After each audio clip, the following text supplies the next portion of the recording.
Welcome in to Locked On Knicks. Alex Wolf here, and I am back with Rafael Barlowe of the Big Board Podcast. Proud to say one of my Locked On compatriots, also the founder of the NBA Draft Junkies YouTube channel.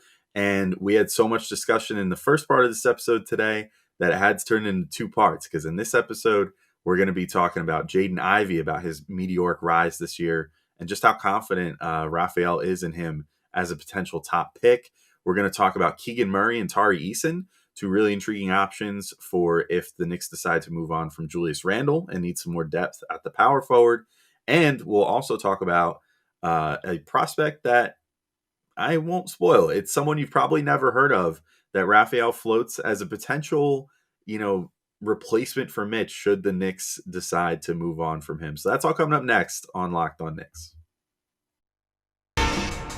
You are Locked On Knicks, your daily New York Knicks podcast, part of the Locked On Podcast Network, your team every day.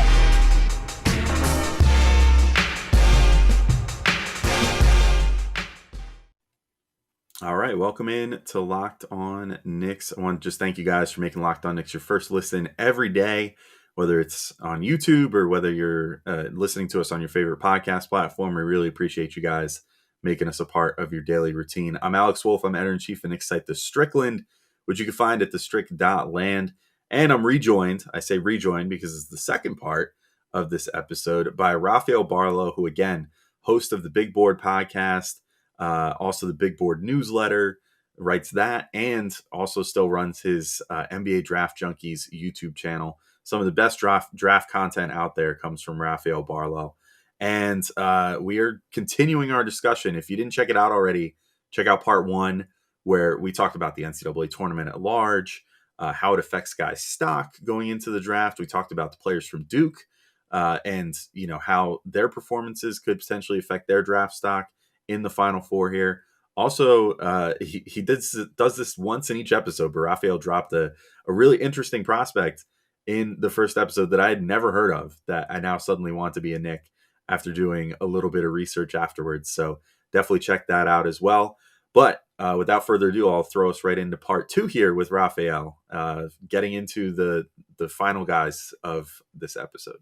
To shift topics here, you mentioned when we were just talking about Paolo that there's always sort of this mentality of people of wanting, the shiny new toy, sort of, like the new flavor of the month or flavor of the week or flavor of the season or what have you. And I think that, I'm not saying that it's unfounded, but I think that certainly the guy that nobody really saw coming as good as he's been has been Jaden Ivey.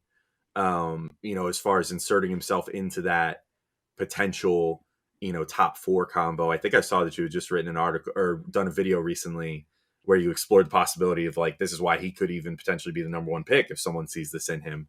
How do you feel about Ivy? How do you place him in that top tier? Do you sort of have him almost on equal footing with the Chet, Jabari, Paolo tier of if you see, a top pick in him, then you see it. And I could totally see that. Or do you sort of have him in a weird middle ground of a half tier, sort of just below those top three, but still above 5 and beyond, or just where are you at with him? Because I think that I don't think he's polarizing. I feel like everybody loves him, but I feel like there's sort of this fear to sort of put him into that top category with those other three guys based off of the fact that they've been there the whole year. Yeah. I kind of like to think outside the box and kind of go against the consensus. I do have him in that same tier, and most people had a top three, then 4, which is Ivy. It's almost like every mock has him slotted at 4, and then it goes 5, all the way down. But I think what makes him in that tier for me is he just has that elite athleticism and burst, competitive fire. And I don't want to say he's Ja Morant, because I think Ja was a better playmaker. I shouldn't say I think. I know Ja is a better playmaker and passer as far as just natural passing instincts. But Ivy has that same type of game where he can just impact games with his athleticism and his ability to put pressure on the rim and get downhill. And then one of the things that well, he was trending in the right direction as a freshman. And one of the knocks on him was, all right, he has to improve his shooting. He only shot like 20 something percent from three. He came back this year and improved as a shooter. And the thing about him that makes me put him in that tier is I think he'll look much, much better with NBA spacing. You can kind of defend him a little bit in college basketball with a zone.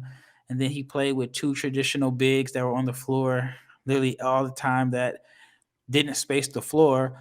But, I'm thinking like, all right, imagine the pressure he puts on the rim if he had like a floor spacing four or, just with NBA spacing. So I think that dynamic athleticism and pressure to put the rim can, if it's, I still think it's a perimeter oriented league, even though like our MVP candidates are bigs and probably the top three picks are bigs. I still think that it is a perimeter oriented league. So that's why I still have him in that same tier. So to move to a couple guys that are more in the Knicks range again, I definitely have a type. I've learned this over the last few years of Knicks drafting and everything. I love guys that maybe if they're not ideally sized, but these guys that just put up the crazy impact numbers, huge stock numbers. The guys that are just like everywhere on the court, and so I've really taken a liking to both Keegan Murray and Tari Eason in this draft. And I know that you had mentioned, like when I asked you a couple minutes ago about like what you would do if you were the Knicks, like even if you get rid of Julius Randle, which I think that, the scuttlebutt now, again, sort of like it was around the trade deadline, is that it seems like Randle wants out. It seems like, he's going to be jetted this offseason. You do still have Obi in place there, but I think if they do get rid of Randle, that's going to free up a big amount of minutes that you might not necessarily want to, especially Tibbs, who seems to hate Obi Toppin for whatever reason, won't want to throw Obi in for, those same amount of minutes that Randle's been getting. And you might want another 4 type player in there. What do you think though about Keegan Murray and about Tari Eason, about, potential fit with the Knicks or something like that? And how do you see them? Like, I see them as somewhat similar players. I that's probably putting them too much in a box, but what's kind of your opinion on those two guys and how you've evaluated them so far? Yeah, I mean, both of them were guys that were on nobody's list as potential lottery picks coming into the season. Murray was like Iowa's third or fourth option last year behind Garza and the kid that the Spurs drafted, and Eason was playing for Cincinnati. So, I mean, they both had like crazy rises up on like this whole draft board of this draft space. I think Murray is probably the more complete offensive player. I mean, he had a dominant season on the offensive end. Like when the season first started, I was like, okay, yeah, he's killing Longwood. He's killing, some directional school. But then he put up the same numbers in the Big Ten. I think he ended up shooting like 40% from three. And his game is, I mean, weird is probably not the best word to use. It's not like the sexiest. He doesn't have like this body where you're just like, like, oh my gosh, he jumps out the gym. He's freaky athletic, or, he's got the shake and bake to his game where he just puts the ball in the basket. And what's really weird is that the majority of his points this year came in transition. And he just doesn't look like your typical transition finisher. And I think his game is going to end up being like an acquired taste, because even though he can post up, he doesn't have like the quickest first step to like blow by guys off the dribble, but then it just kind of turns into like a post up. I think it would be a weird fit with the Knicks with the Toppin, but Murray was a pretty good rim protector. Like he did a good job of blocking shots. So I don't know how creative Tibbs would be to play him at the 5. If so, then I mean, Tibbs has never been known as a creative offensive coach anyway. So that would be pretty interesting. And then I like Eason. I think he's like your Patrick Williams type, even though Patrick Williams he's not a star, but he's like your Patrick Williams type that you hope turns into like a Kawhi Leonard type, like this 3-4 combo forward that can develop some shooting, that can put the ball on the floor, that is a plus defender. I mean, big shoes to fill with Kawhi, but I think like that it's a copycat league, and so I think that is the range that he's in. And I like Eason because, and I think New Yorkers would kind of appreciate this. He has a little playground game. Mhm. Like he has this game that doesn't look like it was developed with a trainer. It doesn't look like, he was doing his moves with an empty gym with cones and chairs. He looks Mhm. like he has just these scoring instincts that only come from like playing pickup ball on the playground.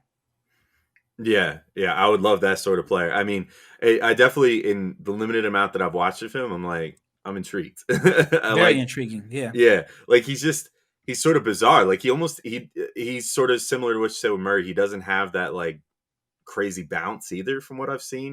He sort of has a little bit in spurts, almost like what you said And with then AJ it's Griffin. sneaky. Like, Yeah. it's funny when I wrote in my notes, so I'm watching film and I'm kind of taking notes as I go.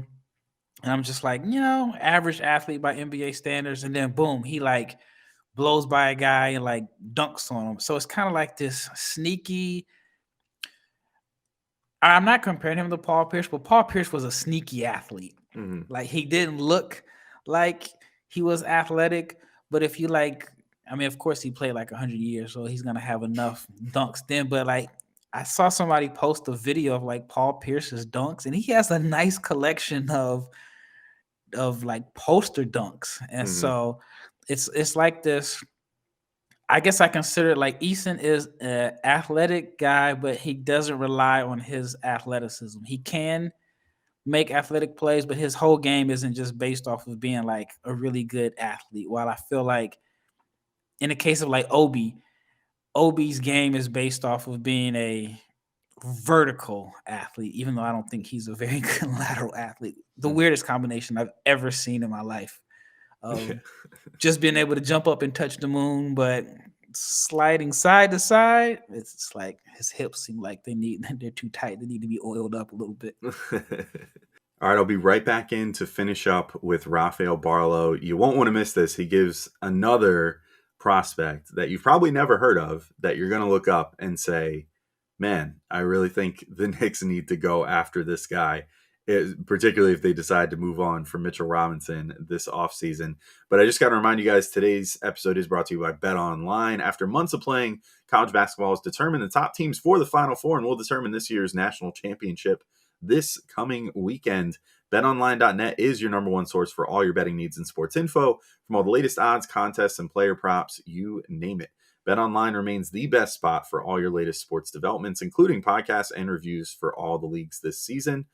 I've been looking at the odds, and let me tell you what, I don't feel comfortable betting on North Carolina Duke. That's just too volatile. It's like you don't bet on certain rivalries. I wouldn't bet on Yankees Red Sox either, or something like that, But Villanova, Kansas, Villanova is the underdog, and they're a +4 underdog. I would bet that with confidence because it just feels like one of those years where Villanova is going to, at the very least, make the championship game. They're due for one, it seems like, every few years at this point. And I think now is the time. So I would go Villanova +4 against Kansas this weekend on Bet Online if I was a betting man, which sometimes I am. And it's not just basketball, though. Bet Online is your continued source for all your sporting wagering information needs, including live betting and your favorite Vegas casino games. Head to the website today or use your mobile device to learn more about the trends in action. Bet Online, where the game starts. And today's show is also brought to you by NBA Top Shot. NBA Top Shot is the officially licensed NFT of the NBA. Connect with a passionate community of NBA fans across the globe and build your collection with your favorite moments from NBA history. NBA Top Shot is the future of what being an NBA fan looks like. It's part trading cards, part stock market, and part fantasy sports with a built-in loyalty program. NBA Top Shot has evolved trading cards and made it easier to buy, sell, and trade by removing the hassle of card grading, shoeboxes, and binders. Their 24/7 peer-to-peer marketplace lets you scroll through all your favorite players and teams. Once you find the moment you've been looking for, you can buy it in a couple of clicks. Now, I hear all the time, why would I buy something that I could watch on YouTube for free? And I tell those people, it's not about watching a highlight. It's about having ownership in the stock market of the NBA's greatest moments. Now, if you sign up for Top Shot today, the best way to get started is by getting yourself a starter pack. You can pull moments of a superstar like LeBron or KD or maybe RJ Barrett. or star rookies like Cade Cunningham or Evan Mobley or Quentin Grimes or maybe Deuce McBride for just $9. So head over to lockedon.nbatopshot.com to start building your collection today. All right. Well, so I'll close this on this note. So you've already given me someone to chew on here with Terquavion Smith. Just threw that out there early in the show and maybe nuked this question, but I'm going to ask it anyway. Do you have another name that you can think of that you're higher on than consensus that you think would be a good one for Knicks fans to look at? Because I feel like as a Knicks fan now, after these first couple of years of the Leon Rose and Walt Perrin scouting regime, that every single year so far they've drafted someone that like I hadn't looked at basically at all. Yeah. With Quickly and then with Grimes, and they've worked out fantastic. So do you have any other guys other than Smith that you think are a potential, sleeper type player that the Knicks might take a look at? Yeah. And the thing about that, I feel like with the Knicks is that Leon Rose is new and he has job security, so he doesn't have to go with the consensus. I feel like if you're, and I debated this on Twitter. I don't think people fully got the question if I didn't word it correctly, but I do think there are cases where if you're on like a contract where you only got like a couple years left, you may just go with the consensus because if it works out, great. If it fails, then it's like, well, this is where he was slotted to go. Mm-hmm. Well, I feel like there's a few GMs that are like, they'll think way outside the box, like the Spurs taking Josh Primo at number 12, or, everybody last year wanted the Raptors to select Jalen Suggs at number 4 because they thought he's a natural replacement for Kyle Lowry. He takes Scotty Barnes, who's in the running for Rookie of the Year. So with all that being said, I do have a sleeper, and I've been high on this guy for years. The first time I saw him play was in 2019 at the under 18 tournament, and it was in Greece, and he was only like 16 years old. And I wrote down like, all right, this kid is going to be the number 1 pick whenever he's eligible for the draft.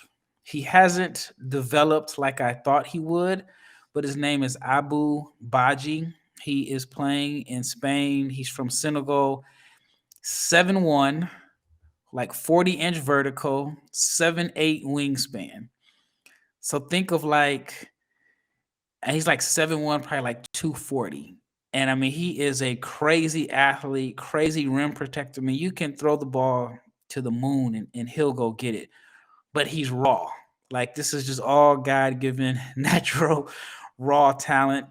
And I feel like, all right, if you believe in your development staff, or if you've done your background and you believe that he's not the type of person that's going to have $1 million in his bank account and just love Manhattan and just be out all the time, then I think it's worth the risk. Again, 7'1", 7'8", or 7'9" wingspan, 40-inch vertical, is like an amazing shot blocker. It may have some maturity issues, but he's still only like 19 years old.